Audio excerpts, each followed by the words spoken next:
The groan of stressed metal was a constant prayer. 10,000 meters down, the descent cage, a cramped titanium teardrop named Charon, shuddered against its magnetic guides. Outside the reinforced quartz viewport, the mining shaft was a throat of absolute black, illuminated only by Charon's own running lights and the terrifying nascent crimson glow from the abyss below. Vitals are spiking, Kael, Anya's voice, a cool stream of data in the furnace of his mind, cut through the static. Your core temp is 0.3 over threshold. The geothermal bleed is stronger than the projections. The projections are always clean, Anya. Reality is messy, Kael grunted, his gloved hands tightening on the control yoke. A bead of sweat traced a path through the grime on his temple, a minor miracle of biology defying the suit's overworked climate control. Just keep the signal locked tight, I can feel the resonance building.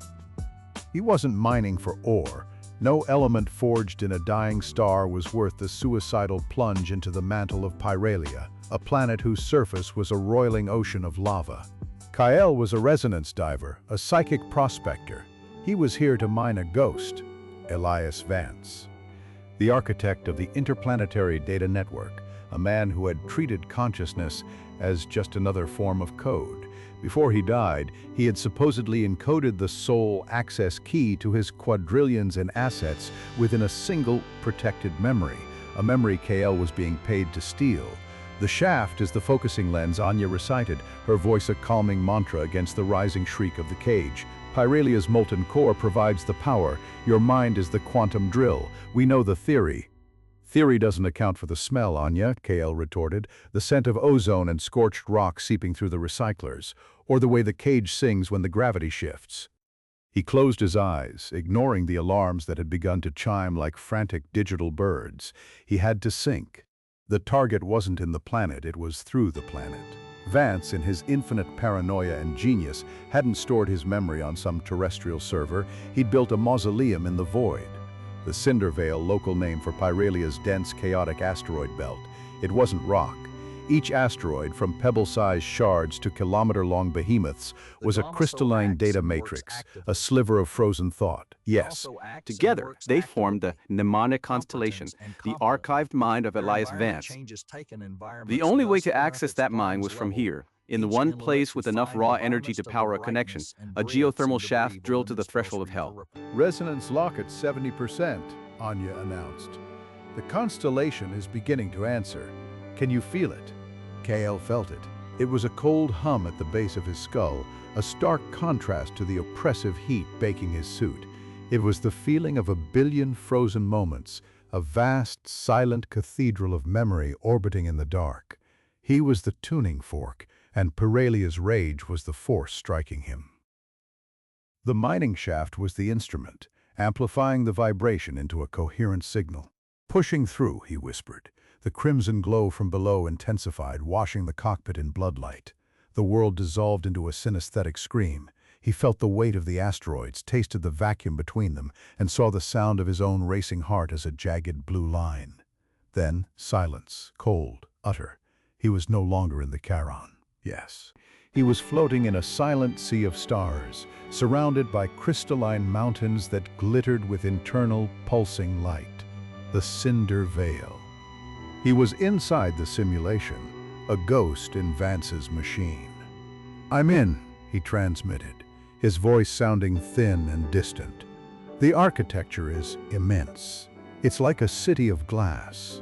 Stay focused, Kael." Anya's voice was fainter now, a whisper from another universe. "The geothermal link is unstable. You don't have long. Find the primary sequence. We need the memory of the meridian transfer." He propelled himself forward with a thought, gliding through the silent asteroid field. Each crystal he passed whispered fragments of Vance's life, the taste of synth coffee in a boardroom, the cool touch of a lover's hand, the roar of a crowd on Mars. It was an assault of sensation, a lifetime lived in a minute. He pushed it all away, searching for the specific signature they had identified, a memory tinged with a unique emotional cocktail of triumph, secrecy, and fear. There, a larger asteroid, a cathedral of quartz, pulsed with a darker, more complex light, the core memory. Yes, He reached out, his incorporeal hand sinking into its cold, crystalline surface. The universe fractured. He was in a different body, his hands older, liver-spotted, resting on a holographic schematic. He looked up, not at an asteroid belt, but at a viewport showing the swirling, angry face of Paralia. A voice spoke, a voice he recognized from 1,000 historical recordings. Elias Vance. "The beauty of it is the recursion," Vance said, his voice filled with a chilling, intellectual glee. He was speaking to a younger, sycophantic engineer. "They will think they are mining a memory, but the system is mining them." Kyle felt a disorienting lurch, a sense of profound vertigo. He was not out watching the memory, he was the memory. He felt Vance's satisfaction, his hubris. "The shaft isn't a conduit to the constellation," Vance continued, gesturing at the schematic. "It's a diagnostic tool, a gauntlet. The heat of Paralia, the pressure, the psychic interference. It's all a firewall, a crucible designed to burn away instabilities. The asteroid belt isn't a server farm, it's a fragmented consciousness." My consciousness, yes. Kyle's blood ran cold, a sensation that was impossible in his overheated suit, thousands of miles and a reality away. Or was it? "I couldn't risk oblivion," Vance's voice echoed in the sterile observation room, "nor could I risk madness from an eternity of singular static consciousness. So I shattered myself into 1,000 pieces and set them in orbit. I designed a test, a simulation of a desperate man, a resonance diver trying to steal my fortune. A simulation that would run again and again." The engineer looked horrified. "A test for what, sir?" Vance smiled, a predator's thin line. "For a successor. Each dive is an iteration. Each diver is one of my own fragments, given a manufactured past, a desperate motivation, and sent down the shaft. The shaft isn't a hole in the ground, it's a descent into the self. Most will fail, burn out, their consciousness reabsorbed, but one day, a fragment might emerge that is stable, resourceful, and ruthless enough to reach this exact memory." Kyle tried to pull back, to sever the connection, but he was trapped. The memory was closing around him like a fist. Yes. "One day," Vance said, and now the voice was morphing, the cadence and timbre shifting until it was terrifyingly familiar, "a fragment will prove himself worthy. He will have my grit, my intellect, my will to survive.